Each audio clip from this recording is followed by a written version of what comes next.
Pohon tumbang ini terjadi di parkir Rumah Sakit Batara Siang, Kabupaten Pangkep, Sulawesi Selatan.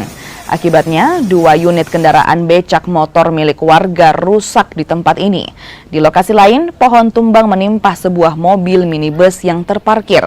Puluhan petugas dari BPBD Kabupaten Pangkep diterjunkan untuk memindahkan material pohon tumbang ke tempat aman. Hujan deras, kencang, angin kencang, dan kami mendapat laporan ada 2 lokasi, 2 titik. Pertama di Rumah Sakit Batara Siang, itu menimpa 2 bentor, kemudian titik yang kedua ada di dekat jembatan Paras, itu menimpa mobil.